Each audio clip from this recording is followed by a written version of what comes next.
In this regard, you will recall that the sponsor of the motion had made a request for enhancement of his personal security. I wish to update that the Clerk of the National Assembly has since liaised with the Inspector General of Police, and personal security of the sponsor has been enhanced accordingly. We need an honest Minister of Agriculture to run the country, to give our people food security. Honorable Linturi is not an honest man. He cannot do that job. Send him home. Thank you. You are initially denying the existence of the fake fertilizer. Once the expose was made by Africa Uncensored, why would you have denied it at the beginning? I have all through denied the application of the word fake. And if you look, even under what law that some of these manufacturers have been charged, rings to substandard. So I cannot descend to a position where I would want to also appear not to know exactly where the problem is and what the law really provides for. So that is what I have maintained, and have been very consistent. And if I have to read you, this charge sheet says that you conspired, commit an offense of economic crime during tendering, manufacture, distribution, supply of 114,000 bags of 50 kilogram substandard fertilizer. Substandard. It's not fake. And what I mean is like Mheshimiwa, and God forbid, if you are to get unwell and a doctor gives you, say, an underdose of a certain drug and you don't get healed, it's not because that drug is fake. It's because it was an underdose. So what I'm trying to demonstrate, the plant requires certain percentages of certain nutrients for its health, for it to do well. So when you get less, then you suffer some, you get some, you not grow as required.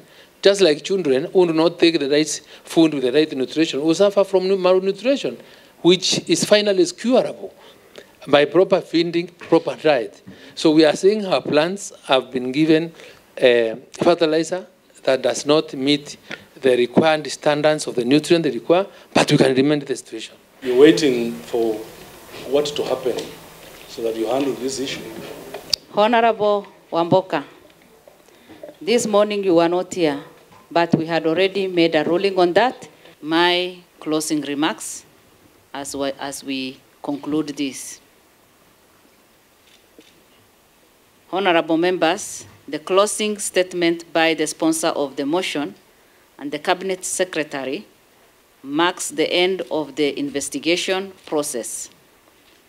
On Wednesday, 8 May 2024, we had an opportunity to hear the evidence of the sponsor of the motion, Honorable Wanami Wamboka, MP, and 5 witnesses. Yesterday, Thursday, 9th May 2024, we concluded by hearing the evidence of Honorable Mithika Linturi, the Cabinet Secretary for Agriculture and Livestock Development. Honorable members, allow me first to thank members of this committee for their commitment and dedication to the solemn duty that was bestowed upon us when we were appointed by the House.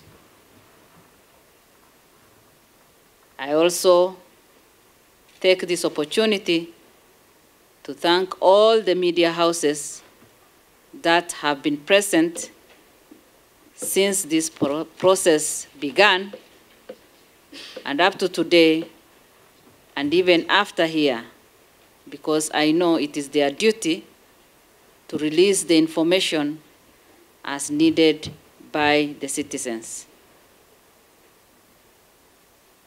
Since we started this journey on Thursday, 3rd May 2024, you have had to sit for long hours as we embarked on investigation,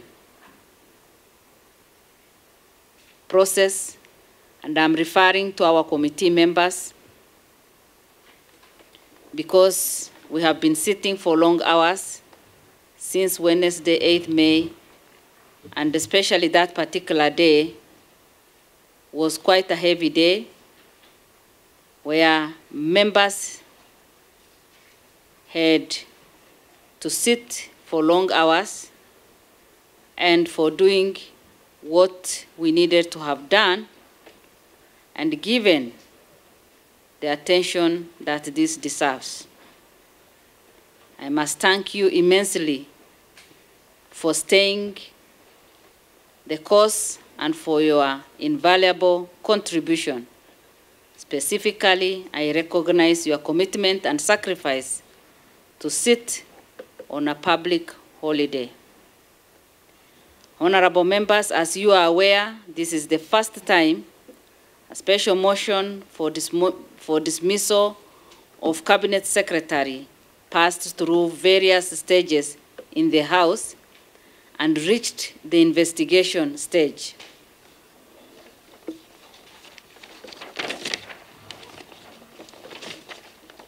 All previous attempts to remove a Cabinet Secretary ended at the preliminary stage. Honorable members, this exercise has therefore eliminated light on the removal process, and I must say, in the history of the National Assembly, as a committee, we have set precedents on how to conduct removal process under Article 152 of the Constitution. Most importantly, for which I am most proud of, is that as a committee, we developed rules of procedure for the conduct of removal process, which may be relied on by the National Assembly and its committees beyond this exercise. This was not in place previously. I congratulate each one of you and for making history at a time like this. Further, as a committee, the investigation process was also characterized by various preliminary objections, applications, and requests from the parties, for which we made several rulings on the various ensuing legal and procedural matters. In this regard, you will recall that the sponsor of the motion had made a request for enhancement of his personal security. I wish to update that the clerk of the National Assembly has since liaised with the Inspector General of Police, and personal security of the sponsor has been enhanced accordingly. Honorable members, moving on, I wish to thank the sponsor of this motion, Honorable Wamboka, MP, and the Cabinet Secretary for Agriculture and Livestock Development, Honorable Mithika Linturi, for their participation and cooperation during this exercise. Further, I also wish to immensely thank the advocates for the sponsor of the motion, led by Senior Counsel Dr. John Kamimna, and advocates for the Cabinet Secretary, led by Counsel Dr. Muthomi Tionkulu.